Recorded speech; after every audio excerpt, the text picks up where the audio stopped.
सुधा जी अपने पुराने घर के आंगन में लगे तुलसी के पौधे को जल चढ़ा रही थी। तभी उनकी बहू मेघा वहां आ गई और नाक भौं सिकोड़ते हुए बोली कि माँ जी, कितनी बार कहा है कि सुबह सुबह आंगन में पानी मत फैलाया कीजिए। टाइल्स चिकनी हो जाती हैं और मुझे ऑफिस जाने की जल्दी होती है। अगर मैं गिर गई तो मेरे प्रोजेक्ट का क्या होगा। सुधा जी ने शांत भाव से कहा कि बेटा, ये तो आंगन की शुद्धि है और तुलसी को जल देना हमारी परंपरा है। मेघा ने चिढ़कर उत्तर दिया कि परंपराएं पेट नहीं भरती माँ जी, और वैसे भी इस पुराने घर की ये सड़ी गली आदतें अब मुझे पसंद नहीं हैं। मुझे तो समझ नहीं आता कि आप सारा दिन इस घर के कोनों में क्या ढूंढती रहती हैं। सुधा जी चुपचाप अपनी जगह से उठीं और बिना कुछ कहे रसोई की ओर चल दीं, क्योंकि उन्हें पता था कि बहस करने से सिर्फ करवाहट ही बढ़ेगी और उनके बेटे वरुण को ये सब पसंद नहीं आएगा। नाश्ते की मेज पर सन्नाटा पसरा हुआ था, लेकिन मेघा के चेहरे पर तनाव साफ दिख रहा था।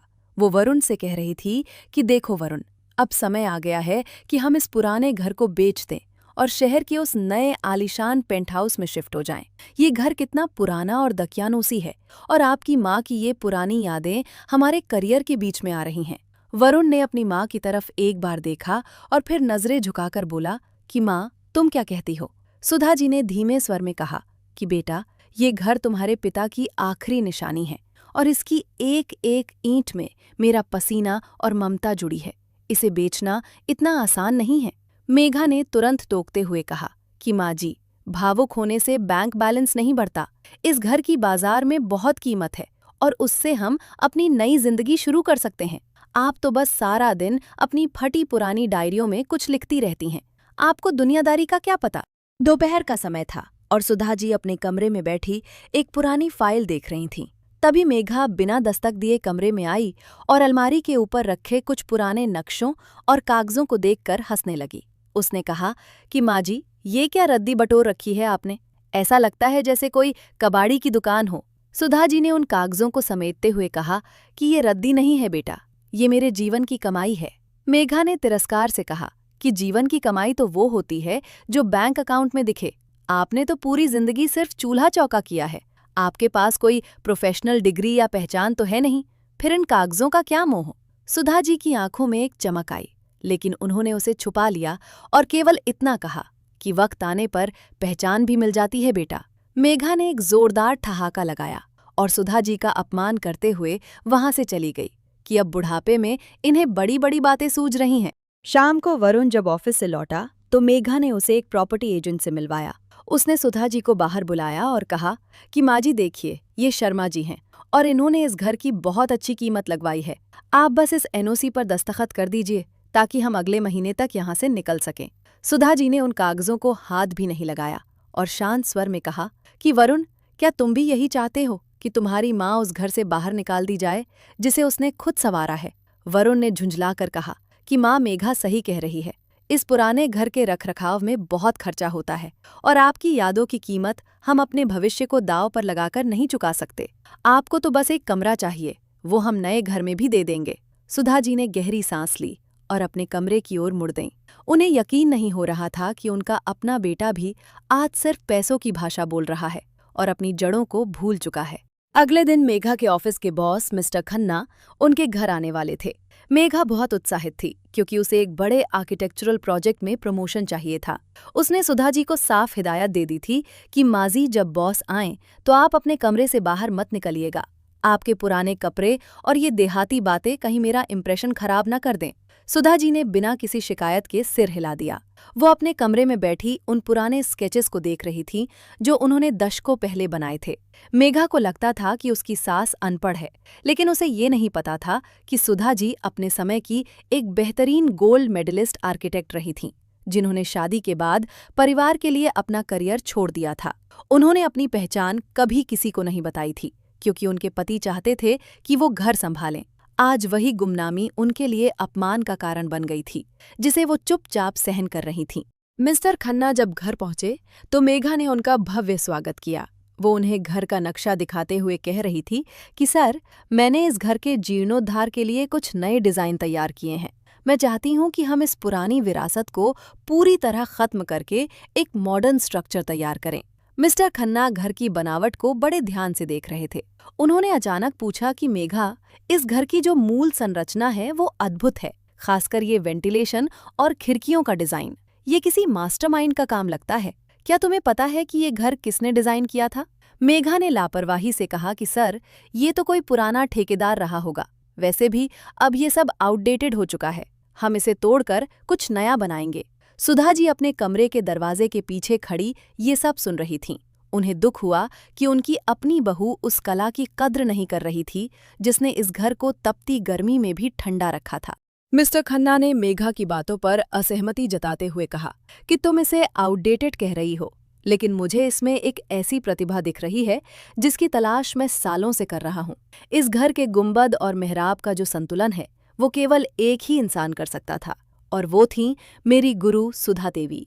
मेघा ये सुनकर सन्न रह गई। उसने घबराते हुए कहा कि सर, आप किनकी बात कर रहे हैं? मेरी सास का नाम भी सुधा है, लेकिन वो तो सिर्फ घर के काम जानती हैं। तभी सुधा जी का छोटा पोता दौड़ता हुआ आया और उसके हाथ में सुधा जी का एक पुराना स्केच था जिस पर उन्होंने अपनी राय लिखी थी। वो कागज मिस्टर खन्ना के पैरों के पास जाकर गिरा। उन्होंने जैसे ही उस कागज को उठाया, उनके हाथ कांपने लगे। उस पर वही सिग्नेचर थे जिन्हें वो दुनिया भर के आर्किटेक्चरल डिजाइन्स में ढूंढते फिर रहे थे। उन्होंने अपनी चश्मा ठीक किया और बड़े ध्यान से उस बारीक कलाकारी को देखने लगे जो आज के दौर में दुर्लभ थी। मिस्टर खन्ना ने ऊंची आवाज में पूछा कि ये स्केच किसका है? मेघा ने डरते हुए कहा कि सर, ये शायद मेरी सास ने रद्दी में फेंका होगा। वो अक्सर ऐसे ही कुछ न कुछ कागज पर लिखती रहती हैं। मिस्टर खन्ना ने गुस्से में मेघा की ओर देखा और कहा कि तुम जिसे रद्दी कह रही हो वो आर्किटेक्चर की दुनिया का कोहिनूर है। मुझे अभी अपनी सास से मिलना है। मेघा के चेहरे का रंग उड़ गया। वो कांपते कदमों से सुधा जी के कमरे की ओर गई। वरुण भी वहां खड़ा सब देख रहा था। मेघा ने दबे स्वर में कहा कि माँ जी आपको बॉस बुला रहे हैं। सुधा जी बहुत शालीनता के साथ बाहर आईं। जैसे ही मिस्टर खन्ना की नजर सुधा जी पर पड़ी, उन्होंने तुरंत झुककर उनके पैर छुए। मेघा और वरुण ये देखकर पत्थर बन गए। उन्हें समझ नहीं आ रहा था कि एक मल्टी मिलियनेयर बिजनेसमैन उनकी सीधी सादी माँ के सामने नतमस्तक क्यों है। सुधा जी ने मंद मुस्कान के साथ मिस्टर खन्ना के सिर पर हाथ रखा और उन्हें आशीर्वाद दिया। मिस्टर खन्ना ने भावुक होकर कहा कि मैम, आप यहाँ इस हाल में, पूरी दुनिया आपको ढूंढ रही है। वो प्रोजेक्ट जिसे आपने अधूरा छोड़ दिया था आज भी आर्किटेक्चर के छात्रों के लिए एक मिसाल है। सुधा जी ने शांति से कहा कि खन्ना, अब मैं रिटायर हो चुकी हूँ और मेरा परिवार ही मेरी दुनिया है। मिस्टर खन्ना ने आश्चर्य से मेघा की तरफ देखा और बोले कि मेघा, तुम कितनी खुशकिस्मत हो कि साक्षात सरस्वती तुम्हारे घर में है और तुम मुझसे प्रमोशन मांग रही हो। तुम्हें तो अपनी सास से सीखना चाहिए। मेघा की बोलती बंद हो गई थी। उसे वो दिन याद आने लगे जब उसने अपनी सास को अनपढ़ और गंवार कहा था। वरुण भी शर्मिंदगी से गड़ा जा रहा था। उसे एहसास हुआ कि जिस माँ को वो बोझ समझ रहा था, वो असल में एक ऐसी हस्ती है जिसके सामने बड़े बड़े लोग सिर झुकाते हैं। घर का माहौल पूरी तरह बदल चुका था और अब गर्व की जगह आत्मग्लानि ने ले ली थी। सुधा जी ने मिस्टर खन्ना को चाय पर बैठाया और बहुत ही सलीके से बातें करने लगीं। उन्होंने घर के डिजाइन के पीछे के विज्ञान को इतने सरल तरीके से समझाया कि मिस्टर खन्ना मंत्रमुग्ध हो गए। उन्होंने सुधा जी से अनुरोध किया कि मैम, हमारी कंपनी एक बहुत बड़ा हेरिटेज प्रोजेक्ट शुरू कर रही है और मुझे आपके मार्गदर्शन की जरूरत है। सुधा जी ने वरुण और मेघा की तरफ देखा जो एक कोने में अपराधी की तरह खड़े थे। सुधा जी ने कहा कि खन्ना जी, मैं जरूर मदद करूंगी, लेकिन मेरी एक शर्त है। मिस्टर खन्ना ने कहा कि आपकी हर शर्त मंजूर है मैम। सुधा जी बोली कि इस घर को कभी तोड़ा नहीं जाएगा और ना ही इसे बेचा जाएगा। ये मेरी साधना का केंद्र है। मेघा और वरुण को अपनी माँ का ये रूप देखकर समझ आ गया कि असली ताकत पैसों में नहीं बल्कि ज्ञान और चरित्र में होती है। सुधा जी ने साबित कर दिया था कि मौन का मतलब कमजोरी नहीं होता और योग्यता कभी छुपती नहीं है। मिस्टर खन्ना के जाने के बाद घर में फिर से सन्नाटा छा गया, लेकिन इस बार ये सन्नाटा भारी था। मेघा अपनी नजरें सुधा जी से नहीं मिला पा रही थीं। वरुण ने हिम्मत जुटाकर कहा कि माँ, मुझे माफ कर दो। मैंने कभी जानने की कोशिश ही नहीं की कि आप कौन हैं। मुझे लगा कि आप बस पिताजी की परछाई हैं। सुधा जी ने वरुण के सिर पर हाथ रखा और कहा कि बेटा, माँ की कोई पहचान उसके काम से नहीं, उसके प्रेम से होती है। लेकिन तुम लोगों ने तो प्रेम की जगह सिर्फ मुनाफे को अहमियत दी। मेघा रोते हुए सुधा जी के पैरों में गिर गई और बोली कि माँ जी, मुझे अपनी नौकरी और अपनी शिक्षा पर बहुत घमंड था। मैंने आपका अपमान किया, लेकिन आज आपने मेरी आंखें खोल दी। मुझे माफ कर दीजिए। सुधा जी ने उसे उठाकर गले लगाया और कहा कि शिक्षा इंसान को विनम्र बनाती है बेटा, अहंकारी नहीं। अगर तुम्हारी डिग्री तुम्हें दूसरों का सम्मान करना नहीं सिखाती तो वो सिर्फ एक कागज का टुकड़ा है। उस दिन के बाद से घर का नजारा बदल गया। मेघा अब सुधा जी से आर्किटेक्चर की बारीकियां सीखने लगी। सुधा जी ने भी उसे अपने पुराने अनुभवों से वो सब सिखाया जो किसी कॉलेज में नहीं पढ़ाया जाता था। वरुण अब अपनी माँ के साथ वक्त बिताने लगा था और उसे अपनी जड़ों पर गर्व होने लगा था।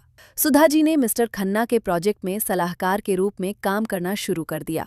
उनकी पहली सैलरी जब आई तो उन्होंने पूरे घर के लिए उपहार खरीदे, लेकिन मेघा के लिए उन्होंने एक विशेष चीज मंगवाई। वो एक पुरानी डायरी और एक महंगा पेन था। उन्होंने मेघा से कहा कि बेटा, इसमें अपने सपनों को लिखो और हमेशा याद रखो कि किसी को छोटा समझकर तुम खुद बड़े नहीं बन सकते। मेघा की आंखों में आंसू आ गए। उसने महसूस किया कि उसकी सास ने उसे केवल एक सबक नहीं दिया, बल्कि उसे एक बेहतर इंसान बनने का रास्ता दिखाया है। सुधा जी की ख्याति अब शहर में फैलने लगी थी। कई बड़े अखबारों ने उनका इंटरव्यू लेने की इच्छा जताई। मेघा अब अपनी सास की मैनेजर की तरह उनका सारा काम संभालने लगी थी। उसे अब अपनी सास के साथ बाहर जाने में शर्म नहीं, बल्कि गर्व महसूस होता था।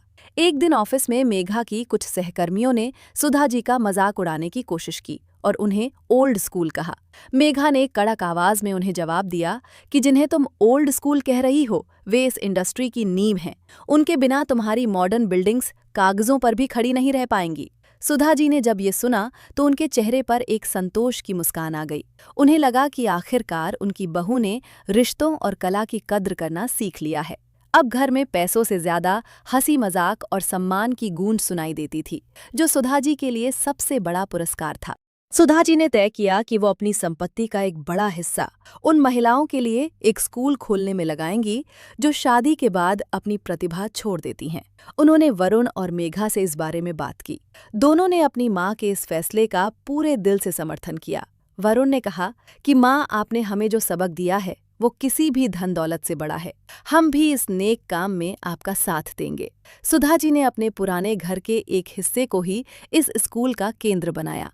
अब उस घर में न केवल पुरानी यादें थीं, बल्कि भविष्य की नई उम्मीदें भी पनपने लगी थीं। मोहल्ले के लोग, जो कल तक सुधा जी को एक साधारण विधवा समझते थे, अब उन्हें सम्मान की नज़र से देखने लगे थे। सुधा जी ने साबित कर दिया था कि अगर आप में हुनर है और आपका इरादा नेक है, तो उम्र का कोई भी पड़ाव आपकी सफलता के रास्ते में बाधा नहीं बन सकता। वक्त बीतता गया और सुधा जी का स्कूल अब एक बड़ी संस्था बन चुका था। मेघा ने अपनी कॉर्पोरेट नौकरी छोड़ दी और सुधा जी के साथ मिलकर इस मिशन को आगे बढ़ाने लगी। उसे अब असली खुशी उस काम में मिल रही थी जो लोगों की जिंदगी बदल रहा था। वरुण भी अपनी माँ के मार्गदर्शन में अब एक सफल और संवेदनशील इंसान बन चुका था। सुधा जी ने एक दिन मेघा को अपने पास बुलाया और उसे घर की चाबियां सौंपी। उन्होंने कहा कि बेटा, ये घर अब तुम्हारी जिम्मेदारी है। मैंने अपनी पहचान बना ली है और अब मैं चाहती हूँ कि तुम इसे और आगे ले जाओ। मेघा ने चाबियां हाथ में लेते हुए कहा कि माँ जी, ये चाबियां सिर्फ घर की नहीं हैं, बल्कि मेरे स्वाभिमान की भी हैं। आपने मुझे वो सब दिया जो मेरे माता पिता भी नहीं दे पाए थे। सुधा जी ने उसे गले लगा लिया और दोनों की आंखों में खुशी के आंसू थे। सुधा जी के जीवन की ये कहानी केवल एक संघर्ष की कहानी नहीं थी, बल्कि ये एक मौन क्रांति थी। उन्होंने कभी चिल्लाकर अपना हक नहीं मांगा, बल्कि अपने काम और अपनी योग्यता से सबको झुकने पर मजबूर कर दिया। आज उस पुराने घर की टाइल्स पर जब सुबह की धूप पड़ती थी तो वो और भी चमकने लगती थी। आंगन में तुलसी का पौधा पहले से ज्यादा हरा भरा था, क्योंकि अब उसे केवल जल नहीं मिलता था, बल्कि उस घर में रहने वालों का भरपूर प्यार और सम्मान भी मिलता था। मेघा अब खुद सुबह उठकर आंगन साफ करती थी और अपनी सास के लिए खुद चाय बनाती थी। वरुण अब अपनी माँ के साथ घंटों बैठकर पुरानी कहानियां सुनता था। ये घर अब केवल ईंट और पत्थर का ढांचा नहीं रह गया था, बल्कि ये एक जीवंत मंदिर बन चुका था, जहाँ हर रिश्ता एक दूसरे की गरिमा से बंधा हुआ था। एक दिन सुधा जी के पास उनके पुराने शहर से कुछ लोग आए जो उन्हें एक लाइफ टाइम अचीवमेंट अवार्ड देना चाहते थे। समारोह बहुत बड़ा था और पूरे शहर की नामी हस्तियां वहां मौजूद थीं। जब सुधा जी मंच पर गईं तो उन्होंने अपने भाषण में केवल एक ही बात कही कि एक औरत की सबसे बड़ी जीत तब होती है जब उसका अपना परिवार उसकी योग्यता को पहचान ले। उन्होंने ये अवार्ड अपनी बहू मेघा और बेटे वरुण को समर्पित किया। उन्होंने कहा कि अगर इन लोगों ने मुझे चुनौती न दी होती तो शायद मैं कभी अपनी चुप्पी नहीं तोड़ती। मेघा और वरुण मंच के नीचे बैठे अपनी मां के लिए तालियां बजा रहे थे और उनकी आंखों में गर्व के आंसू थे। सुधा जी ने दिखाया कि अपमान को भी अगर सही दिशा दी जाए तो वो सम्मान की सीढ़ी बन सकता है। उस रात जब वे घर लौटे तो सुधा जी ने महसूस किया कि उनकी यात्रा अब सफल हुई है। कहानी का अंत उस दिन हुआ जब मेघा ने सुधा जी के लिए एक सरप्राइज रखा। उसने घर के मुख्य द्वार पर एक बड़ी नेम प्लेट लगवाई जिस पर लिखा था सुधा villa, the architects haven. Sudha ji ने जब ये देखा तो उनका गला भर आया। उन्होंने मेघा से कहा कि बेटा, मुझे इस नाम की जरूरत नहीं थी। मेघा बोली कि माँ जी, ये नाम आपके लिए नहीं है बल्कि इस समाज के लिए है, ताकि हर कोई जान सके कि इस घर की मालकिन कौन है। अब कोई भी इस घर को पुरानी हवेली नहीं कहता था बल्कि इसे शहर का गौरव माना जाता था। सुधा जी ने अपनी पुरानी डायरी में आखिरी पन्ने पर लिखा कि प्रेम और सम्मान कभी मांग कर नहीं मिलते, उन्हें अपनी योग्यता और धैर्य से कमाना पड़ता है। आज वो पूरी तरह से संतुष्ट थीं क्योंकि उन्होंने न केवल अपना घर बचाया था बल्कि अपनी आने वाली पीढ़ी के संस्कारों को भी सुरक्षित कर लिया था। आज सुधा जी अपने पोते पोतियों के साथ उसी आंगन में बैठती हैं और उन्हें जीवन के पाठ पढ़ाती हैं। मेघा और वरुण अब हर छोटे बड़े फैसले में अपनी माँ की राय लेते हैं। घर में अब वो करवाहट कभी वापस नहीं आई जिसने एक समय रिश्तों को तोड़ने की कोशिश की थी। सुधा जी अक्सर अपनी बहू को देखकर सोचती हैं कि अगर सही समय पर सही दिशा दी जाए तो पत्थर भी हीरा बन सकता है। मेघा अब एक ऐसी महिला बन चुकी थी जो न केवल आत्मनिर्भर थी बल्कि दूसरों का सहारा भी बनती थी। सुधा जी का वो पुराना ट्रंक अब घर की सबसे कीमती जगह पर रखा गया था जिसे अब रद्दी नहीं बल्कि धरोहर माना जाता था। इस कहानी ने सिखाया कि बुजुर्गों का अनुभव और युवाओं का जोश अगर मिल जाए तो घर स्वर्ग बन जाता है। सुधा जी की मुस्कान अब उस घर की सबसे बड़ी ताकत बन चुकी थी। दोस्तों, सुधा जी की ये कहानी हमें सिखाती है कि किसी भी इंसान को उसकी चुप्पी या उसकी उम्र से नहीं आंकना चाहिए। हर बुजुर्ग के पास अनुभवों का एक खजाना होता है जिसकी हम अक्सर कद्र नहीं करते। हमें अपने माता पिता और सास ससुर का सम्मान केवल उनके पद के लिए नहीं बल्कि उनके बलिदानों के लिए करना चाहिए। अगर आपको ये कहानी दिल को छू लेने वाली लगी हो और इससे कुछ सीखने को मिला हो तो इसे दूसरों के साथ भी साझा करें ताकि समाज में बदलाव आ सके। हमारे इस प्रयास को समर्थन देने के लिए और ऐसी ही प्रेरणादायक और दिल को झकझोर देने वाली कहानियों से जुड़े रहने के लिए हमारे चैनल को अभी सब्सक्राइब करें और बेल आइकन दबाएं। आपका एक सब्सक्राइब हमें और भी अच्छी कहानियां लाने के लिए प्रेरित करता है। हम जल्द ही मिलेंगे एक नई और भावुक कहानी के साथ। तब तक अपना और अपनों का ख्याल रखें। धन्यवाद।